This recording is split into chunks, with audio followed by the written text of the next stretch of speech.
Stop podcast here at the Funny Stop Comedy Club. Here tonight with me, I have co-hosting LJ Payne. Give it up for LJ. What's going on, man? All right, and with us tonight, the headliner here at the Funny Stop Comedy Club, Milton Wyley. What's up, Milt? What's going on, man? Not much, man. Welcome to episode 2 of the Funny Don't Stop podcast. Hope everybody enjoyed the first one. We're going to try to keep this rolling tonight. We're kind of squeezed for time, so we're doing it in between shows here at the club. But I wanted you guys to meet my friend Milton here, who's headlining. So Milton here, Yep. You've been in comedy for about, what, a little over 12 years now? 14 years. 14 years. He got his start, if I'm correct, at a Funny Bone. Toledo Funny Bone. Toledo Funny Bone, where he was a bartender. So mixing up the drinks, decided to jump up there and sling some jokes, or how exactly did it happen? So basically, I was a bartender at Toledo Funny Bone, and then there was a comedian, Chili Chalice, who passed away, but he was a great guy. He used to write for Jay Leno. Went to the GM and was like, hey, put him on stage. And the GM comes to me and he's like, hey, you're going on stage tonight. I'm like, what? And that's what and then I got on stage and loved it, and I've been doing it ever since. That's how it worked.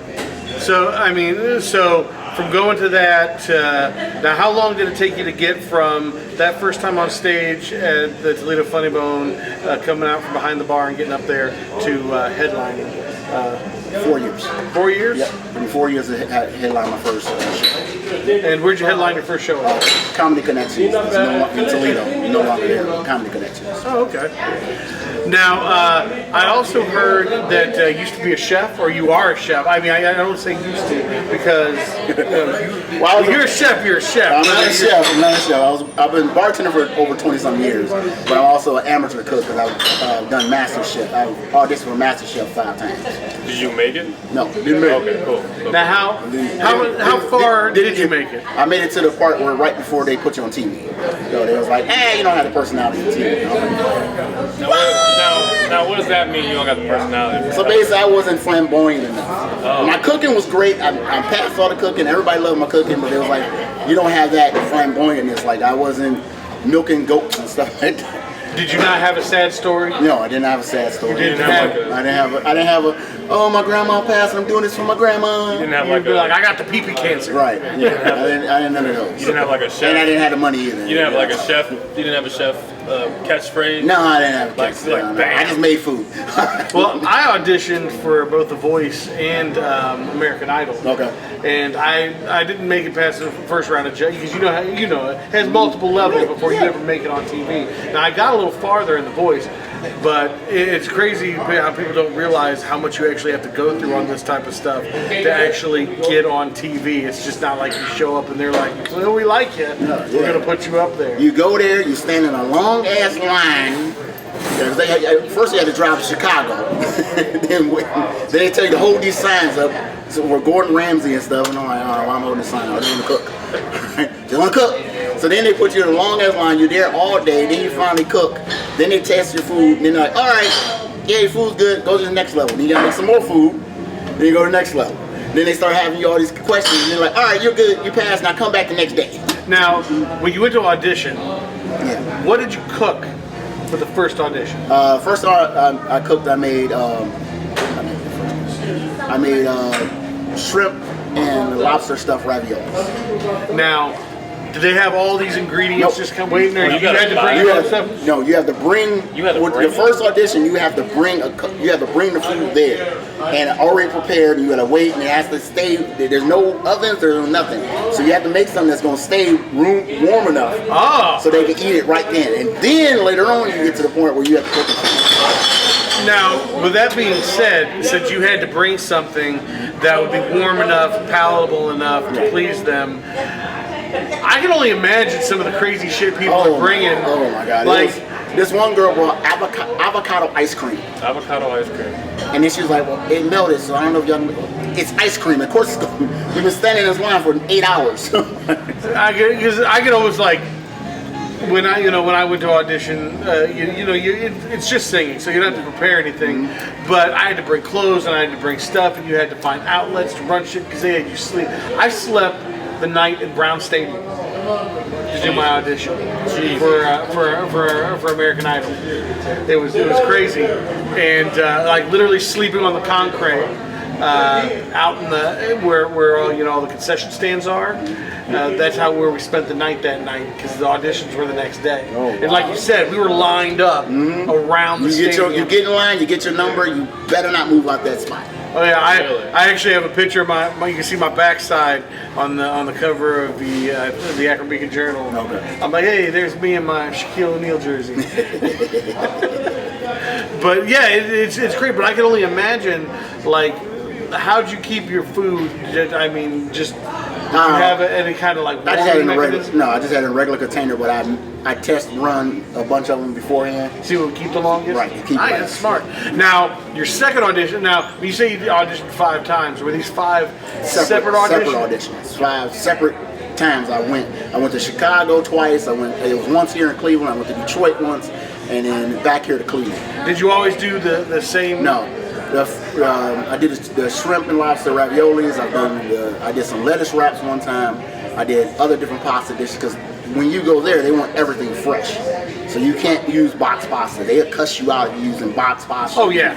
Yeah, anything not fresh, they cuss you out. Like Gordon Ramsay cuss out? No, yeah, like Gordon Ramsay cuss you out. Yeah. Now, Then they start asking you different questions. And the other thing, then they'll get you another room and start asking you questions. Then they'll have the camera day when you come in, you got to make a video, and then they follow you around. So I did all that, and then it got to the final selection process, and they were like, yeah, you don't really have what you want on TV. which it is. It almost feels like you have to have some kind of you got to have some kind of gimmick. You got to have some kind of gimmick. That's stupid.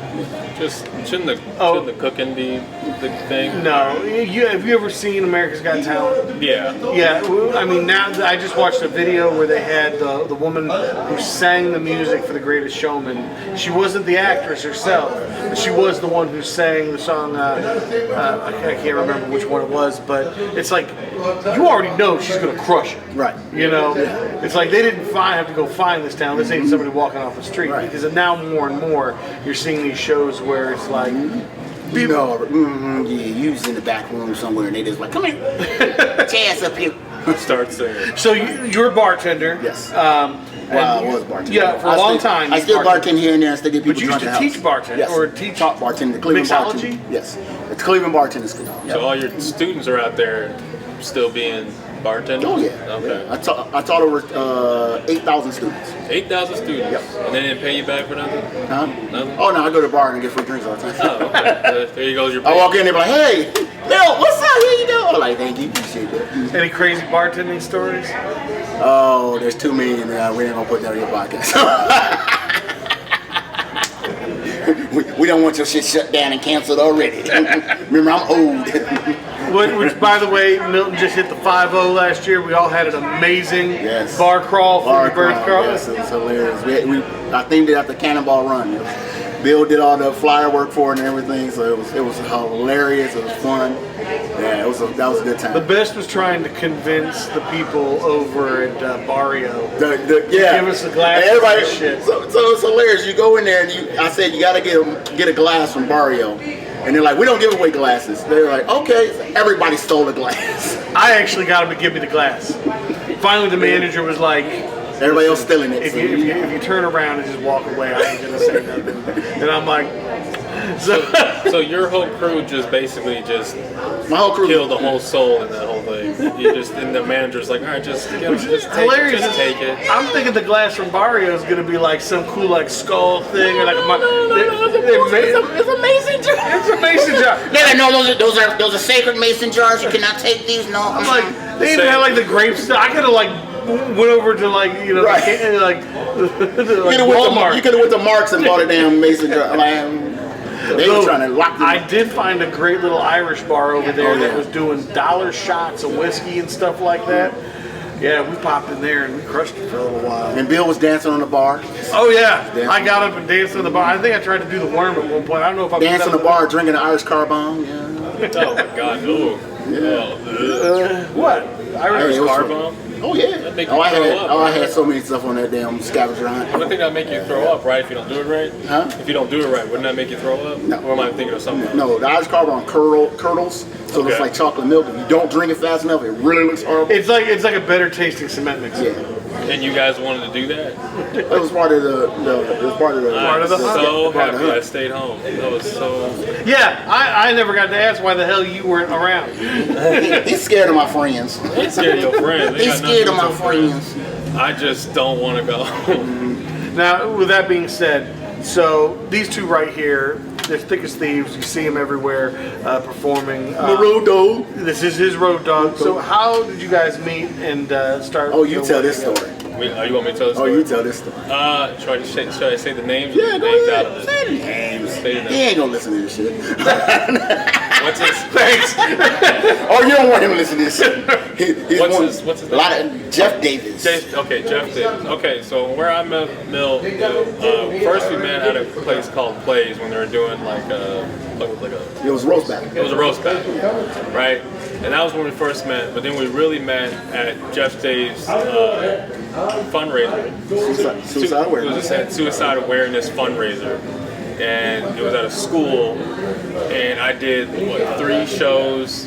I did 3 shows at a suicide awareness thing in a gymnasium, no, cafeteria, in a cafeteria, where all these suicide pamphlets were around and billboards were up and all that.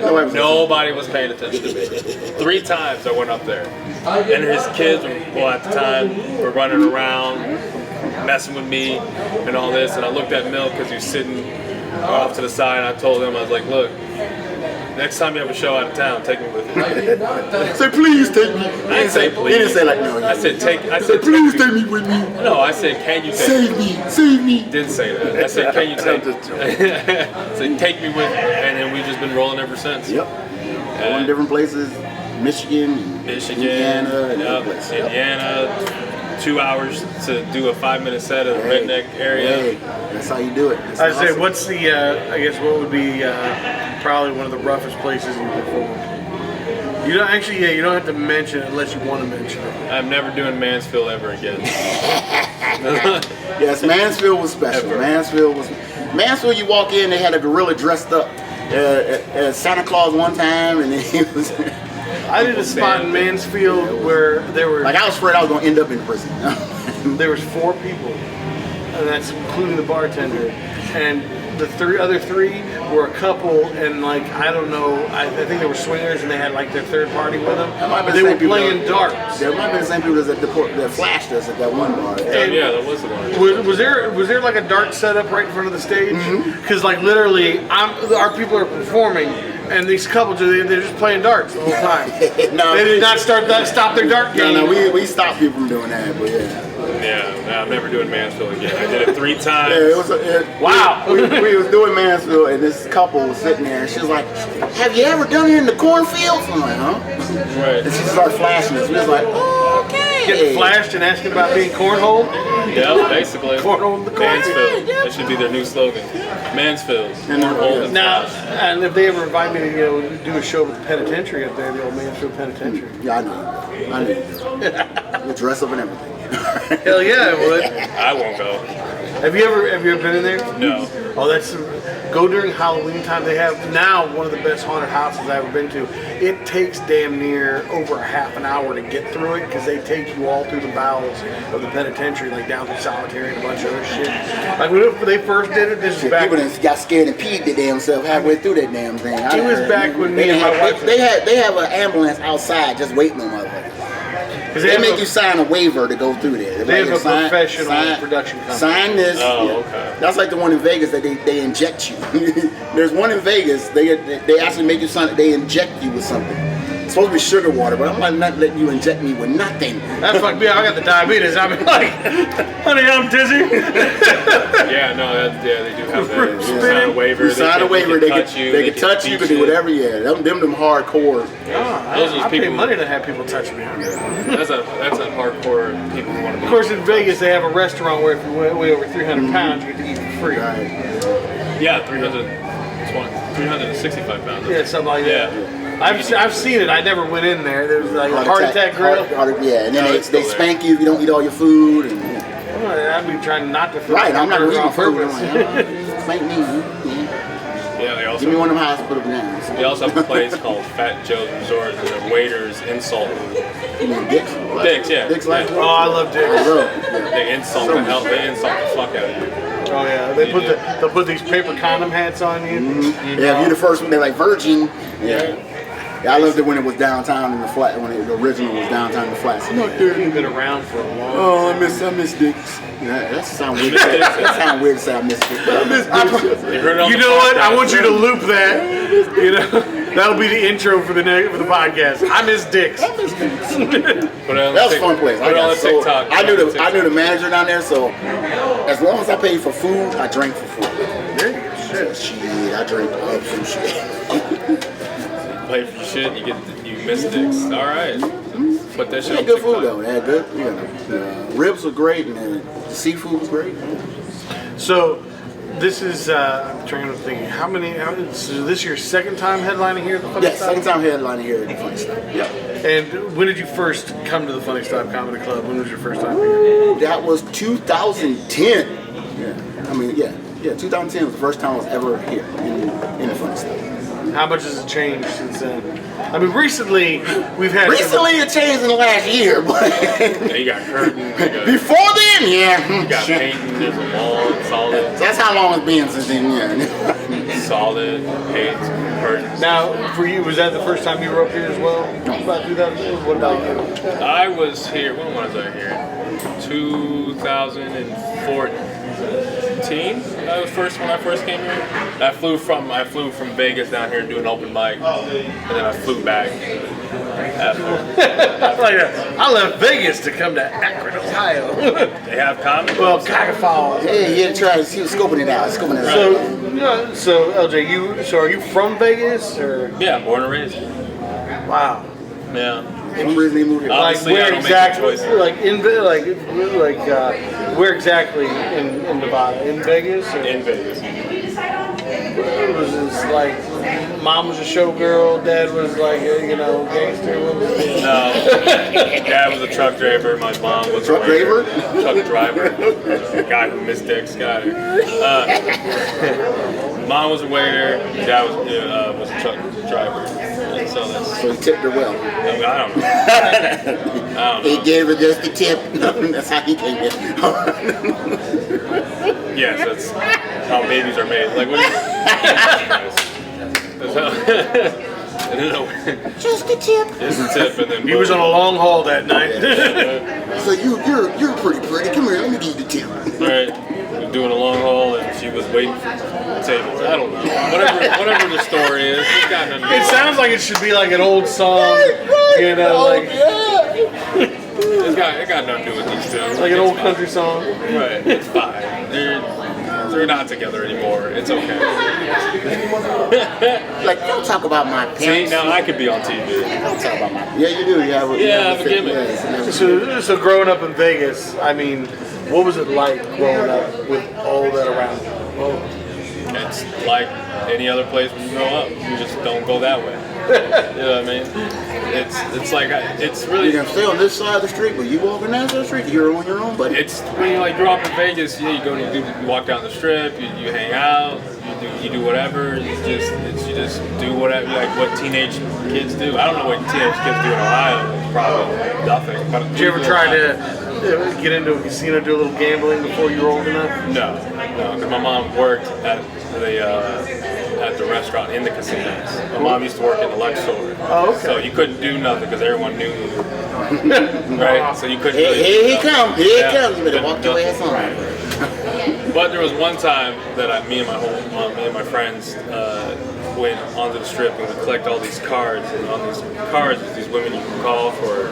I was about to ask Right, about you that. can, for sexual favors and all that, and we were just collecting them and all that, and we went into the Excalibur where there's two entrances you can do. There's like a bridge that goes underneath, so you can go into the upper casino, and there's just the main there. So we were on the main entrance. People were walking. We threw these stack of porn cards, and it all rained on them, and we just ran. That shit was pretty funny. My dad literally brought me back a stack like this when him and my mom went to Vegas for the first time. Oh, okay. And my dad's like, I brought you back something. And he hands me this shirt, like this one right here, from the Hard Rock Casino there, and really cool. I still have it to this day. But inside it was like, what's inside this shirt? He goes, "Let your mom see." And he's like, "Well, what?" And it's all these cards with they're naked, but I love how they're like little black boxes over the naughty parts and the phone numbers, because it's like, hey, these are trading cards for picking up hookers.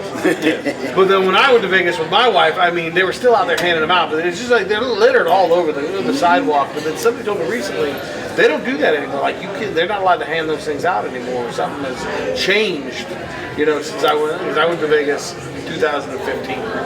But I was talking to somebody recently. I got a friend who lives in Vegas. He's a magician, and he's like, "Yeah," he goes, "You don't really see that stuff anymore." Yeah. Oh, that's sad. It is, because they made money handing those things out. The people handing those cards out, they made money on that shit. Taking good jobs from them, man. Now, what would your favorite game to play as far as gambling? Like what? As like a sport?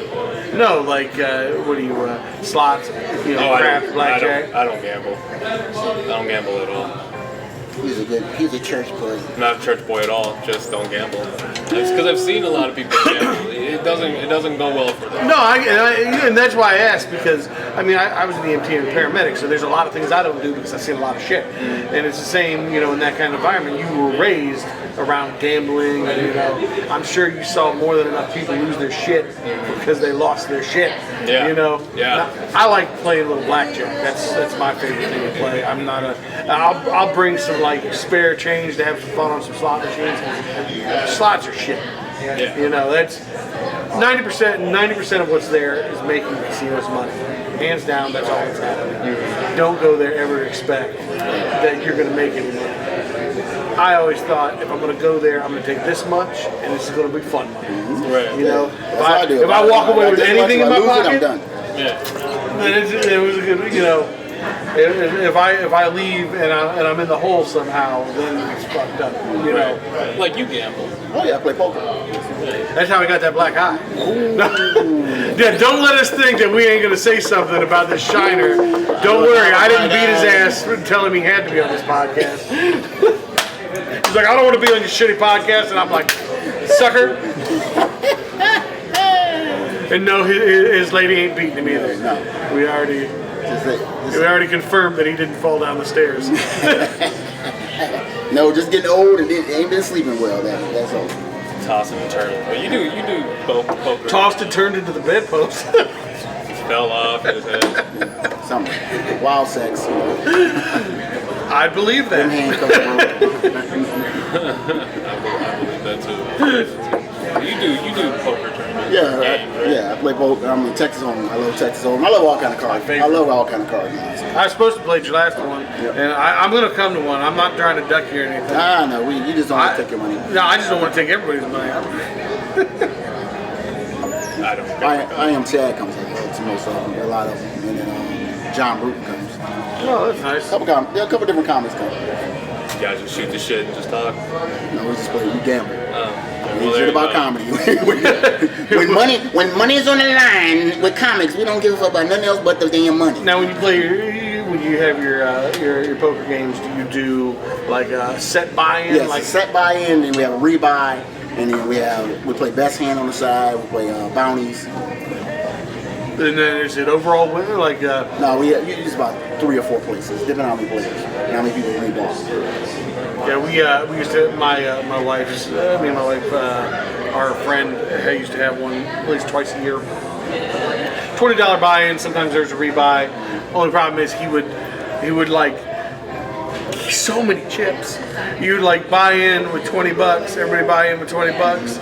And you have damn near $1 million in chips, and the blinds would start out 100, 200, and then all of a sudden the games would start at 7, and here comes 1 in the morning, and it's okay, not a single person has fallen out of this fucking tournament yet. Yeah, that's why we limited we go 5,000. It's gotten better, but I mean I love to play, so most of the time I don't mind, but then we had to kind of. When the game goes that long, But the crazy thing is, sometimes it was we get there, and then it would be like that. It'd be like 4 hours and nobody's out, and then all of a sudden, like the blinds would go like from like 200, 400, and be like, okay, 5,000, 10,000 blinds, and you're like, holy shit. But we like you have a black chip, you know, a stack of black chips, and each one of those is damn near worth like 100,000 chip, and you only have a little bit of them, but you have crazy motherfuckers at the beginning who throw one of those out. And it's like, well, I get one of those off the bat. Right. I'm just gonna sit for a while, you know. Well, you get people to go all in, all in, all in, all in. Like, shut up. Yeah. I don't gamble, but LG's like, I don't know what any of this is. I have no idea what they're talking about. You never do scratchers or anything like that? No. I work for my money and just keep it. Yeah, we work for our money. So. Well, hey everybody, thank you guys so much for being on the podcast tonight. This will be out here end of this month. Try to get out before the beginning of June here. But tune in for our next episode when we should be having Michelle Trina of the Divorce Diaries for our June podcast. But thank you again, Milton. Thank you again, LJ, for being on. And see you guys later. Have a good one.